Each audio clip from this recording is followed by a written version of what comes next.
तर नांदेड जिल्ह्याकडे जाऊयात। नांदेड जिल्ह्यातल्या हदगाव तालुक्यात दोन गावांचा संपर्क तुटलाय। इसापूरचं पाणी वाढलेलं आहे। इसापूर धरणातला पाण्याचा विसर्ग सुरू आहे, त्यामुळे हदगाव तालुक्यातील दोन गावांचा संपर्क पूर्णपणे तुटलेला आहे।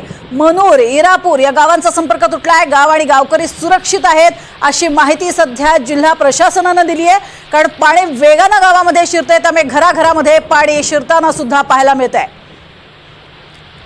तर रायगडमध्ये सुद्धा आज पुन्हा एकदा रेड अलर्ट देण्यात आलेला आहे। जिल्ह्यात पावसाची संततधार आणि मुसळधार पाऊस आहे। मात्र सावित्री, अंबा नदी इशारा पातळीपेक्षा कमी आहेत। मात्र कुंडलिका नदीने इशारा पातळी ओलांडलेली आहे। काल संध्याकाळनंतर सावित्री आणि अंबा नदीने धोका पातळी ओलांडली होती।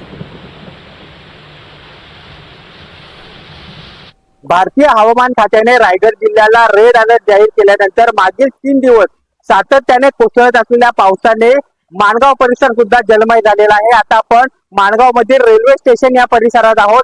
या ठिकाणी मागील 12 तासांहून अधिक काळ 1 ते 1.5 फूट पाणी या परिसरात साचलेलं आहे। आपण पाहू शकता की या ठिकाणी येणारे जे कर्मचारी आहेत किंवा प्रवासी आहेत, त्यांच्या ज्या दुचाकी आहेत त्या दुचाकी सुद्धा अर्ध्या पाण्याखाली गेल्याचे चित्र या ठिकाणी पाहायला मिळत आहे। मागील बराच काळ हा पाऊस असा सुरू राहिलेला आहे, याचा त्रास कर्मचारी वर्गांना बसत आहे। एनडीटीव्ही न्यूज साठी प्रसाद पाटील, रायगड।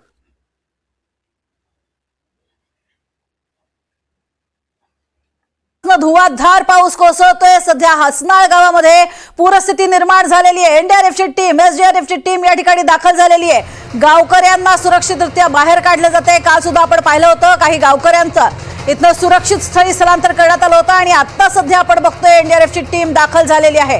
भारतीय लष्कर या ठिकाणी पोहोचलेलं आहे आणि लष्कराच्या वतीनं मदत, याचाच अर्थ धुवाधार पाऊस, ढगफुटीपेक्षा जास्त पाऊस या भागात झालेला आहे। आणि नांदेड मधल्या हसनाळ गावामधली पूरस्थिती असल्यामुळे गावकऱ्यांना बाहेर काढले जाते। घराघरांमधनं पाणी शिरलेले आहेत। कालच आलेल्या आकडेवारीनुसार तब्बल 250 गुरं जी आहेत ती मेलेली होती या संपूर्ण पावसामुळे। तर शेकडो लोकांचं स्थलांतर करण्यात आलं होतं।